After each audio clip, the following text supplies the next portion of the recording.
everybody to our second Tech20 of this season. So I'm dialing in from a lovely Aberdeenshire. It's sunny and the garden's looking nice. So hopefully some of us can get out there in the afternoon to enjoy the much appreciated warm weather. So my name is Rebecca Allison. I'm Head of Emissions Reduction at OGTC, and I will be your host for today. We've also got Craig Nichol, who'll be joining us as part of the discussion and Q&A session at the tail end of the presentation. Over to you, Innes. Okay, thanks Rebecca. So I'll get straight into it, seeing as we've only got 20 minutes. So yeah, that's you may see me in profile for most of this because that actually looks quite a lot like me. I'm sitting here in front of 3 monitors at the moment, and I do work from an environment a lot like that, although my desk is far less tidy. And the talk really is about how we're working in this new environment and how we're adjusting to remote and digital working. Much of what I'll be talking about is applicable to all working environments. And we started this journey of looking at how we work with in a digital environment long before COVID, although it's really brought it more into the fore and made us really think about it. And as we're now in an age where we're processing more information and we're doing it faster than we ever have, even when we're sitting at home. In fact, when I first started working from home at the start of lockdown, I felt practically superhuman with the amount of work that I was getting through. I was getting through so much and so much data and in more detail than we'd ever done before.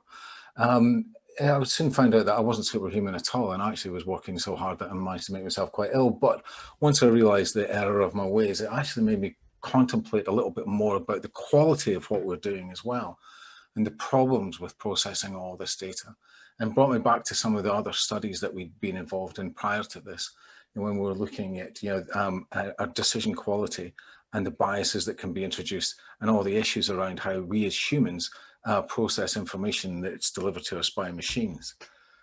So we have an issue in that we're often doing this alone now, that we're sitting at our desks and we're trying our best to processing everything that's coming to us.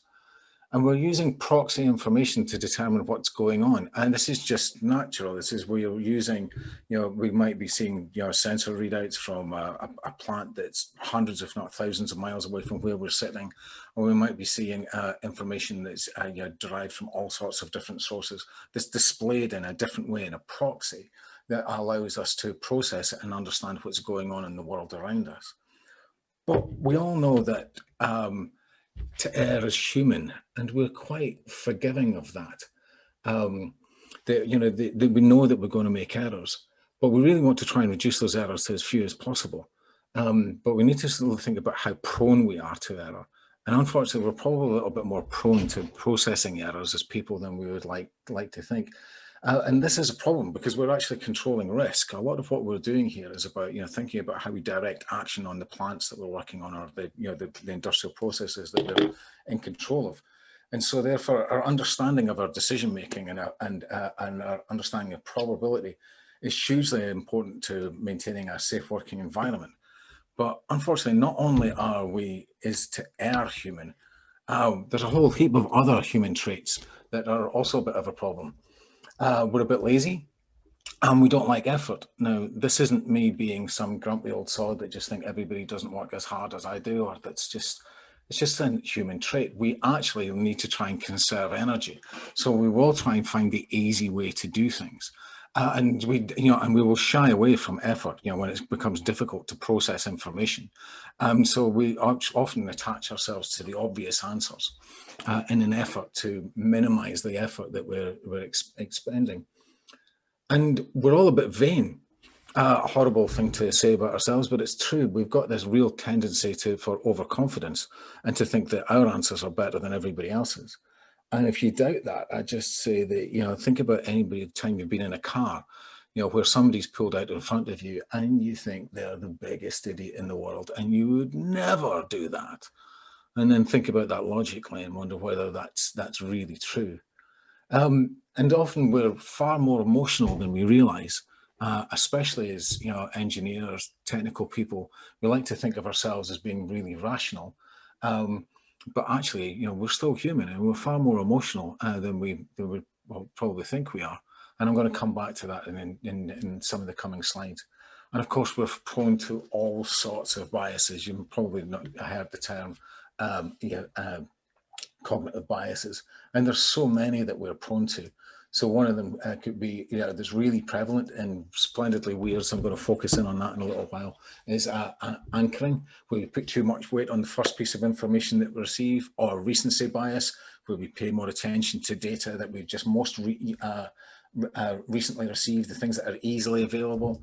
Sunk cost bias, where we tend to compound our decisions. We made a good decision, we want to stick with it, we've invested in that, especially if we're going to be judged on that. Actor observer bias, all sorts of things that could actually be affecting our decisions. And something else we're going to come back to as well is our overconfidence or our wishful thinking. We like to think that none of these things affect us, but actually they all do. But actually for quite a good reason. And a lot of the terms, a lot of these all seem like, these biases are harmful, and they can well be. They're actually there for a reason, and they're a natural byproduct of our human information processing system, which are actually quite limited. We don't have as much RAM as we think we do. And our executive functions aren't anything like as powerful as we like to think we are. And so there's a school of thought called dual process theory, which was really typified by Daniel Kahneman's book, Thinking Fast and Thinking Slow, which if you've not read, I would really thoroughly recommend that you go and have a look at. But it divides the way that we think of things into two processes, system one and system two. So system one, where we make intuitive decisions very quickly. We take some information, we process it fast using our intuition, and we come to answers almost immediately. It's an automatic process, and it's pretty well unconscious. And we do this because it conserves energy, and it allows us to make decisions really quickly, and allows us to get on with life. And then if we need to, we can move to system two processing, which is far more analytical. It's much more controlled, more rule governed, and more conscious. And we can see that, most of us here will be reasonably well educated. We've worked in professional environments. We're trained to do what we're doing. And so we can see all the times, we can think of all these times when system two is prevalent. Unfortunately, what happens is that we tend to stick with system one. If we feel like we've got a really good answer with system one, we don't process to system two. We stick with system one. So we think we've got a good, obvious answer. Why would we move on? If we were to move everything to system two, it kind of defeats the point of having system one and system two, because we would then be moving everything through into this big effort process where we're expending a lot of energy.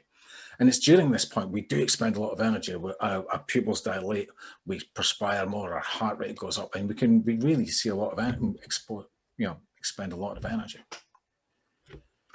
So I'm going to leave you with that thought for a minute. I'm going to ask you what's actually maybe quite an easy question for you.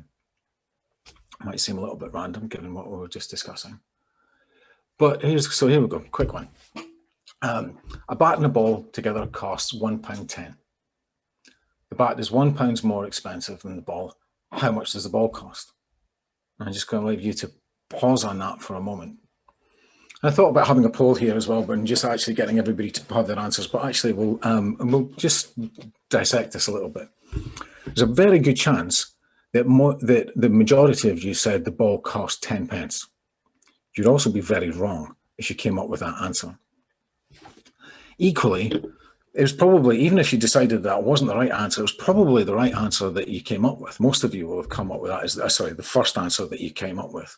And then as you moved on to that, to try and dissect it, it will suddenly felt like a bit more effort. You think, okay, well, what is the answer here? And then you can feel the extra effort that you're putting into it.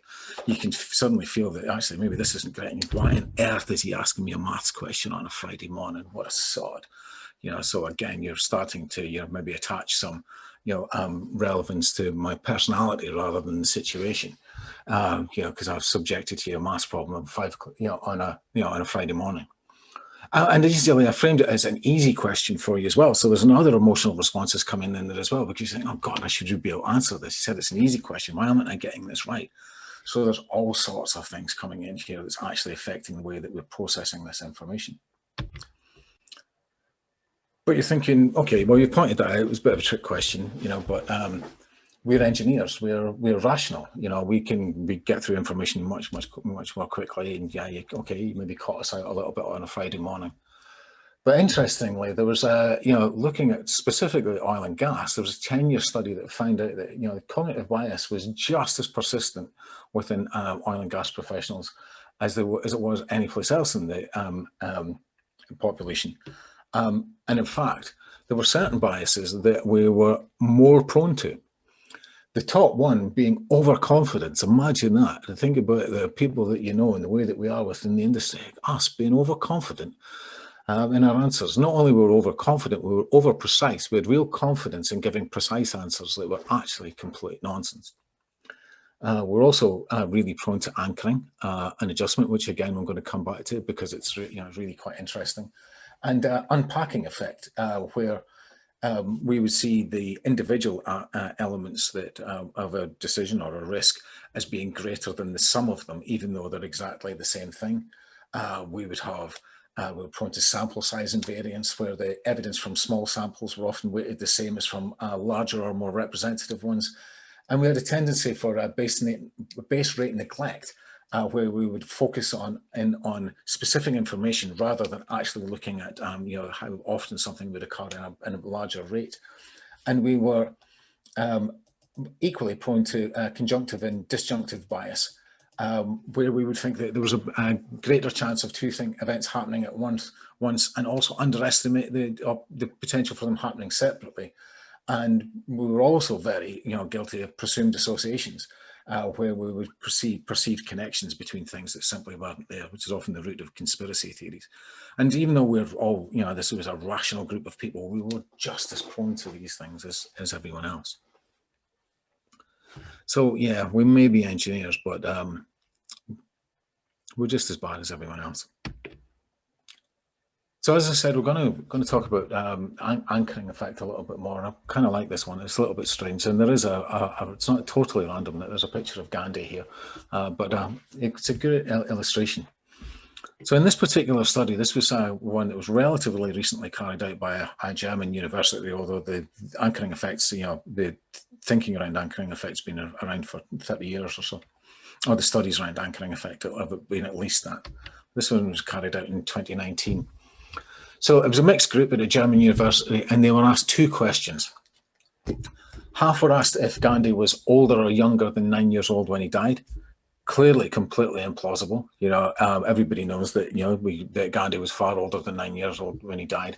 And the other half were asked if he was younger than 140 years old when he died. Well, he was older or younger than 140 when he's old. So clearly nonsense. Nobody lives to 140.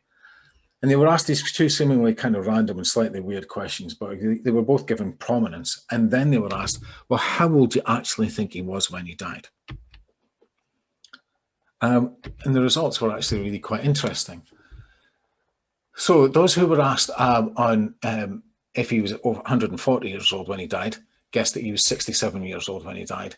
And those were given the low anchor, asked if he was 9 years old when he died, all guessed that he was 80 when he was 50 when he died. So if you were given a low anchor, you came up with a low answer. If you were given a high anchor, you came up with a high answer. And the conclusions from this was that if you give numerical information to people before making a judgment, it can really influence their later judgments. And it's actually incredibly persistent. It's a really, really hard bias to shake. So when you're actually thinking about how you present information to people, it's definitely something to be conscious of, especially when we're working in the kind of fields that we're in, where you present one piece of information, you know, even if it's completely, you know, disconnected from another, it will have a surprisingly big effect on the way people will process that following information.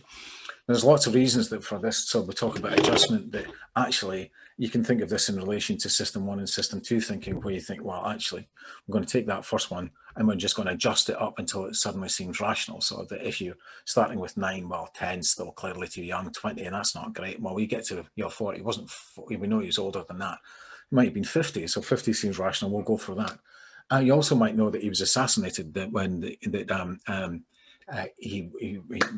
so that he wasn't that old. So that when you're readjusting down from 140, you go into one that's not that old, but it's, you know, it gives you a point where you can, it seems rational. So again, we can see these different ways of thinking coming into the way that we're thinking.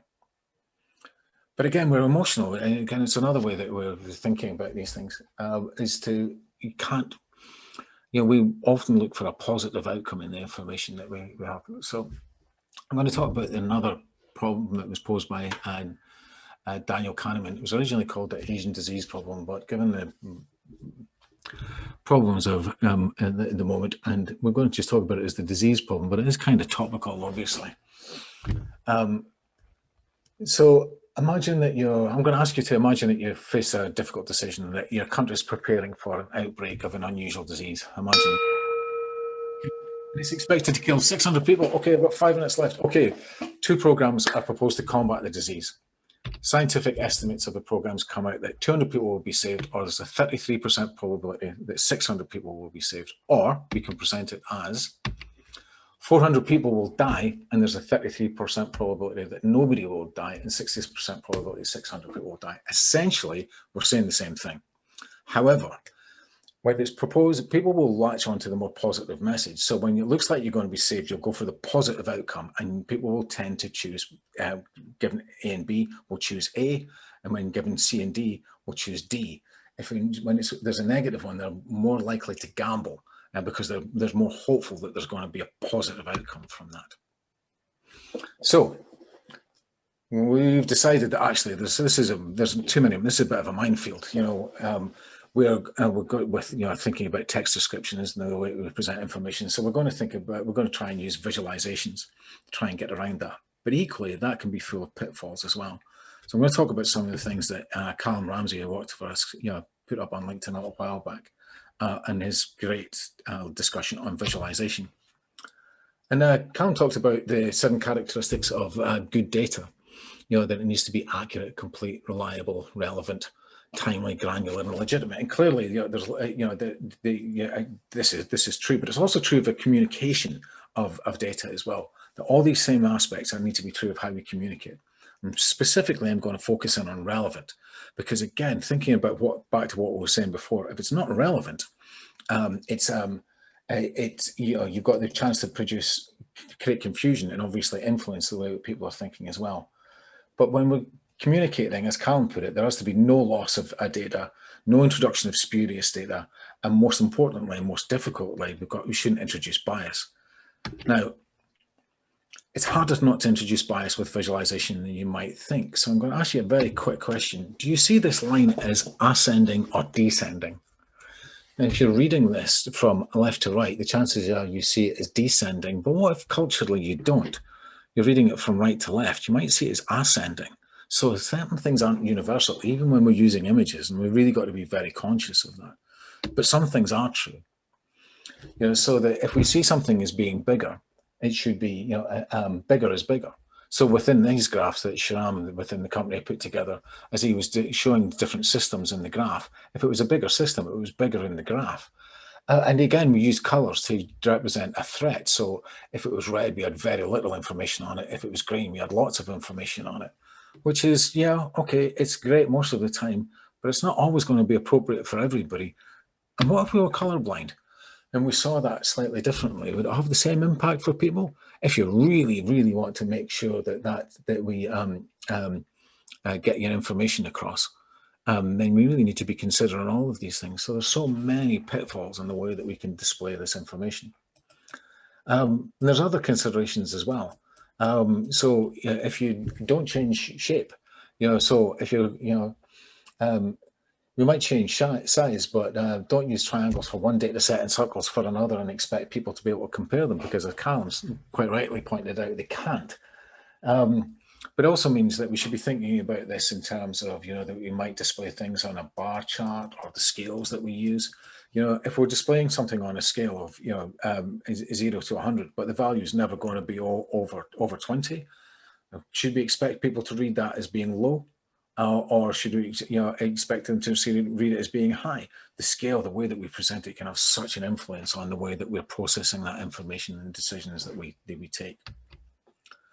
So some takeaways from this. We can train for this, but that's got a tendency to wash out. As I said, these biases that we have are really programmed. They are inherent in what we're doing. Where we can be more precise, think about things as being numerical rather than descriptive, so that we don't introduce things like likely, highly likely. Better to say something like there's a 70% chance we're more likely to get that right. Design it out. Think about the layout of what we're using, the color choices, the scales that we're using, and stay relevant in what we're doing. Make sure that the information that we introduce is just what we need and nothing else. And also think about your audience.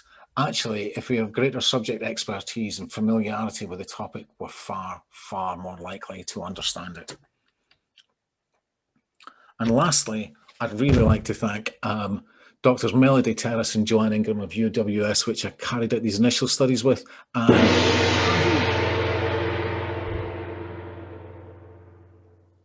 Just. Time is up, and you're just about there, so well done on the timings. So we have the Q&A section open, so please pop your questions or discussions or points that you want to raise in there, and I'll pick them up. But to get us started, interesting how this talk was very much featured on the human side of things. And as the OGTC, we're very technology focused, and we see a lot of visualization dashboards to the digital twins to all sorts of technology that's meant to help give us more interesting data or data that we can help. Is technology the answer, or have we overcomplicated things, or what do we need to do with technology at the next stage to overcome some of these biases or challenges that you've touched on? Yeah, I think I still see technology as being hugely beneficial. I still think we are, faster and more efficient and more accurate than we ever have been. We just got to be really conscious of these biases. It's really interesting though that some of the technology has actually been developed to get over the biases as well. So there's a software called more or less elicitation, where actually it can help calibrate people's answers. And again, we can use it to understand, to overcome things like, use it to analyze people's answers and the decision-making process as well, to help make them more accurate. We can even do things like, although it's getting into some questionable use of data, but we can actually use things like cameras to monitor the way that people are reacting to the information that we give them, like changes in skin tone, pupil dilation, all sorts of things. So yeah, I do believe that the technology is generally more useful. I don't think we've gone too far. I think we could go much, much further. But we need to stay really conscious of the fact that of how we interact with it. It's still ultimately us that's making decisions. We haven't got to the point yet where we're confident enough about the decision-making process being taken out of our hands. So even if machines may make better decisions than us, in fact, they already probably do, it leaves all sorts of questions around liability. So where we're actually using machines to influence the decisions that we make, we've got to really understand how that data and how it's presented to us influences us. And I suppose following on from that is, I think your analogy about the car, I think we've all been in there when somebody, or maybe not even driving, but somebody else's decision, you kind of question and go, really? I don't think we were quite dismissive of other people's opinions or their thoughts. Is that the same for artificial intelligence? Because I know there's this reluctance to believe that machines or technology can make the decisions better for us. So is that same bias that we don't trust other human beings the same as we don't trust artificial intelligence, or is there a different type of mistrust? Is it because we don't understand that type of technology? So again, what's your thoughts on that one? I think there's definitely still a mistrust around the decision-making quality of machines, but I think most of us have probably already realized that it's often better than our own.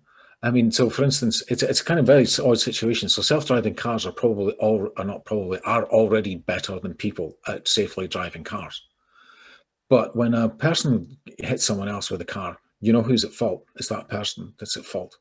But with a self-driving car, hits someone else, who's at fault then? Who's responsible? Is it the person who's sitting in the self-driving car? Is it the person who built the self-driving car? Is it the person who designed the software?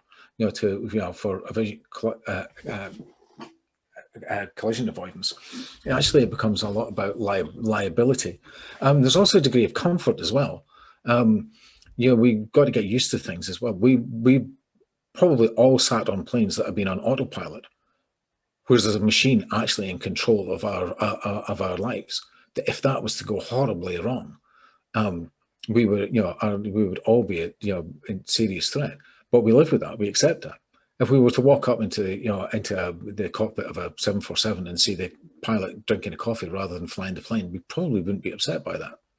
So there's a degree of it's an odd situation where we're at this midpoint, where the decision-making process hasn't quite been taken from us. So we like to think that we're better at it and we're more comfortable with it. But hopefully, with all the reasons that I've just given in the presentation, we'll probably realise that we're maybe not that great at it. Maybe sometimes the machines are better. Yeah, especially with my driving. Have you ever seen my driving? I think cars, self-driving cars, it would be better. So, Craig, I'm going to bring you in here because obviously you work quite closely in the decom world, and that's a lot of data and decision making. And some of the challenges around some of the decom space has been about information and when to make the right decision, when do you pull the plug almost, shall we say, and then when do you remove? So have you seen anything that sort of you think, don't know if technology or just even the human factor side of decision making is being influenced in there? Well, firstly, I was actually going to ask a question, but I'll welcome back to the decom world. But my previous life, I was working for a big global organization. The digital was at the forefront of their attention. And we were all put on a course about big data and the power that big data is gathering throughout the world. And I was very naive to it all, to be honest, and showing us the possibilities of taking that data to nearly a decision-making process. So the example they took was analysing what people would eat, and then why they're eating it on a certain day, to weathers, to their body temperature, to all this little pieces of data, to getting to the place where they can nearly tell what that person's going to want to eat the next day off a list of food.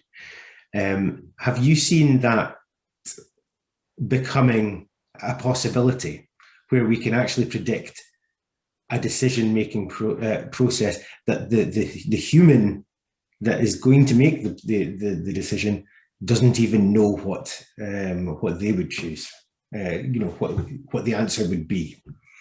Yeah, frighteningly, yes, actually. Yeah. In fact, if you think about it, this is a kind of whole other area of study.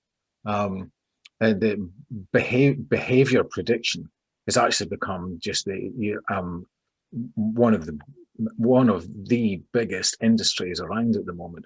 Actually, when you look at what a lot of the big corporations are doing with Facebook and Google and a lot of the other big tech companies, their entire business model is based around behavior prediction. That's what they sell. They don't sell search functions. They don't sell, you get that for free because you give away your information. And the reason that they want that information is they want to predict your behavior. They want to be able to tell what you're going to do. We've analyzed behavior for safety reasons and things within our own industry when we've studied human factors as well. But behavior prediction is huge, absolutely huge, and scary at the same time. Or is that my behavior and attitude to it that's wrong? I'm very nervous about that. Likewise, I'm very, very nervous about that. There is a point where there's an argument that we have a right to an uncertain future, rather than to have our decisions predicted and things put in front of us, so that we just become automatons and are reacting to prompts from large multinationals and corporations. I suppose there's a degree of responsibility as well with this. Some of the things that I was looking at here, was really to be thinking about in the context of how we use information, and making sure that we're making the right decisions from it on quite a simple level. But actually, if you think about how we predict the answers that people would give to certain prompts as well, that's actually become, it's kind of the next stage on from this thinking, and it is all pervasive, unfortunately. This data is being gathered about us from every angle and used for commercial ends without our permission in many cases. So that's a whole other topic, really, really interesting, and I could go off on that for the rest of the day, because it poses a really interesting moral position, and really about our freedom to behave and to be human and to have a kind of spark of creativity about us rather than be predicted and being manipulated. I think that's what kind of touches maybe on what Chris has put in the Q&A and round about, if we go back to the cognitive bias type approach, and from engineers, as we've touched on, we've all got this, we're all subjected for cognitive bias, and maybe engineers if we move this type of approach, are we moving it to more data scientists and programmers? If we go into more automation rather than the engineers having that bias, are we actually, and I think, and as we've touched on this before, are we also putting the bias in different areas, and then we're kind of either double dipping on it because the engineer will make that bias as well, and as well as the data scientist, or are we trusting more and saying, well, actually, I agree with that opinion more? So yeah, are we just shifting it from one discipline to another? Yeah, we probably are, and I actually find that as a company, we are employing more data scientists, and analysts to look at to look at outcomes. I suppose one of the things to maybe consider is that a lot of the data scientists are far more trained in avoiding bias than we are. It's really, really well known, especially in the design of AI, that it's very possible to build in bias. And there have been so many high profile cases of bias being unintentionally built into systems, some quite awful ones, where, you have HR programs that have ended up being, unintentionally racist in the way that they process information, visual information, from people, and emotional cues. And so, yeah, we have shifted it, and and when we automate systems, we have the potential to build in bias, absolutely. And if those are deep learning systems, it's really hard to spot, because it's really difficult to see why they're making the decisions and where those biases might be. But yeah, we could actually just move the problem, from human biases, and just introduce them into machine learning biases as well. But it's such a well-known phenomenon within analysis and AI that people are probably more used to the issue, and are more used to dealing with it and working their way around it. But it's important for all of us. Hence the reason for the topic today. Something that we should all be conscious of, but also really hard to avoid, is the point I was trying to make. That's why I was saying, with the training, we can all be trained to avoid to try and avoid it, but we forget, because these are hardwired biases that are there, to help us function. And I suppose, bias is not a new thing, because how many, as older people or more experienced people in the industry, we always had the engineering judgment. You would go, but I'll add my engineering judgment to that, and whatever factor you added on or took away, and then come along the next day and say, well, so why did you add that? Can't remember, but I just added it at that time because it felt right. And I suppose maybe the other problem is, part of today's environment is we don't have that soak time. And I think that's where we're talking about this topic of discussion about living in this virtual world, where we go from Teams call to Zoom call to, back to back all day. And everybody we speak to, on a day-to-day basis in our working lives, we seem to be spending 8-9 hours constantly just getting information to us, whether it's verbalized or visualized through sort of presentations. And before, you would have soak time between, if you had a meeting, you would have 10-15 minutes to go and get coffee, go downstairs and meet the person, blah, blah, blah.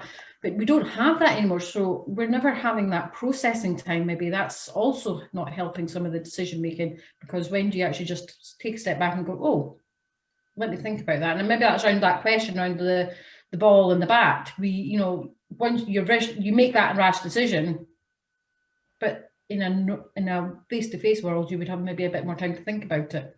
Absolutely. If you had time to unpack the question and consider it a little bit more deeply.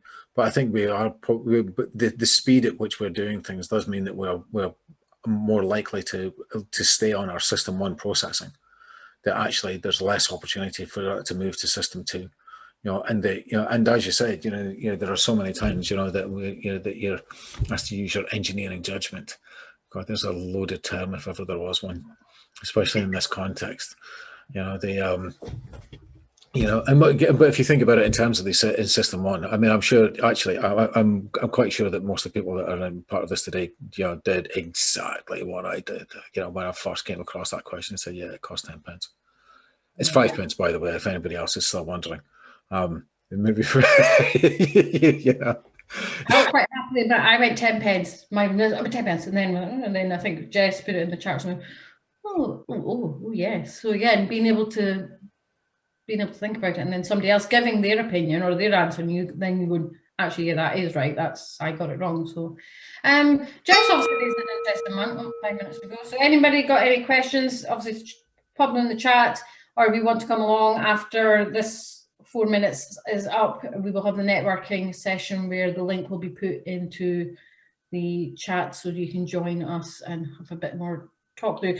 But Jeff's also put as well about the fact that how much behavioural monitoring and analysis is already in our industry. I think, for my thoughts, I think there's quite a lot, whether we use that data effectively, but I think there's a lot of monitoring going on. And we see it again through OGTC. There's some projects around the digital worker to, managing and monitoring fatigue and health. And even as we all, whether we like it or not, there does seem to be some sort of listening in from our phones and that. And I mean, I'm sure Alexa, I probably just woke her up again, does kind of gather data. And to me, I'm not particularly concerned about it because I don't have that much of an interesting life, but it would be interesting to just see how much data is being gathered just even in our industry and whether we use it or not. I think we'll probably find that there's actually less data being gathered within the industry about our behaviours than there is about our public lives, because actually our public lives are more, other external bodies can create far greater commercial gain from that. But actually a good use of the technology would actually be able to think about it in an industrial context where we actually had the potential to use it for something useful like improving safety, rather than just using it for commercial gain, where we might want to be manipulated into buying something or making a particular political choice without realizing it. But actually, we have a great opportunity that with things like digital workers and that to actually be able to use some of that information. But it does raise all sorts of questions around privacy and the and that boundary about the information that's collected about you without your knowledge. But we give away so much information. I mean, I'm wearing a watch that's got GPS, monitors my heart rate, knows where I've been, knows knows how much I've slept. Feeds all that back to a central point. I have an app which I put in all of the eating because it helped me control my weight. All my exercises in there, all my purchases are online. The amount of information that's held about me is absolutely massive. What is it all being used for? I don't know. But it'd be good to think that we could take the same kind of technology and the same thinking and use it for something that just felt a little less sinister. And we were using it to maybe help improve the way that we work, improve the safe systems around us, actually produce a better working environment rather than just one where we're all shopping at the places that pay the most for our information. I think, Craig, that is something around the safety side. I mean, there's a big discussion around the safety of decom activity, especially onshore in the dismantling, because you go from a very controlled offshore environment and some of the onshore accidents that we're seeing coming through. So again, it'd be interesting to see how just monitoring people's behaviours can help that type of environment.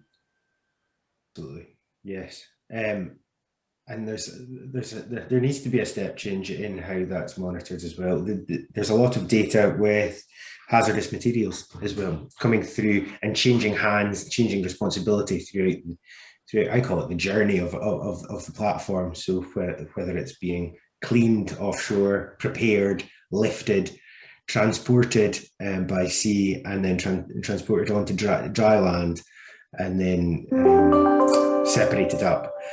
There's a lot of different stakeholders coming on and off that journey. And it's really important to keep that data constant and to keep the controls and processes in place right across it. We've seen it unfortunately quite a lot falling through the cracks. I think for me, it's exactly the point. This is safety critical information, and the way that we process that information is hugely important. Even if we're quite accurate in how we keep that information, and what we record, if we don't present it in the right way, it can be interpreted differently than was intended, and we can influence people's behaviours or actions because of that. And actually, we're talking about controlling environments in which we all live and operate. That we could have quite a big, the way that we interpret data can have a big influence on the. And that brings us to conclusion for our Q&A session. So before we drop over into the networking session, there is another Tech20 in 2 weeks' time. So please share far and wide, register. Seaman Energy will be discussing the digitalization, easy for me to say, of the offshore environment. So that will be an interesting one. So all these topics at the moment are sitting in this theme of the virtual world. So the link hopefully is up in the chat for the network session. Yes, it is. So if you want to join us, just click on that link and you'll be transported over to a different Zoom breakout room. And for those that can't join us, thank you very much for your time today. Hope you found it enlightening and insightful. Certainly a lot of topical insights into how we manage data and some of the decision making. So thank you, Ines, for your insights. I mean, I know we talk about this on a regular basis and could spend hours talking about it because it is quite a fascinating topic, especially when you talk about human beings and how we get to some of our decisions. So join us over into the networking session, and if not, we will see you hopefully in 2 weeks' time, everybody. So I'm off to the other room. Come and join us.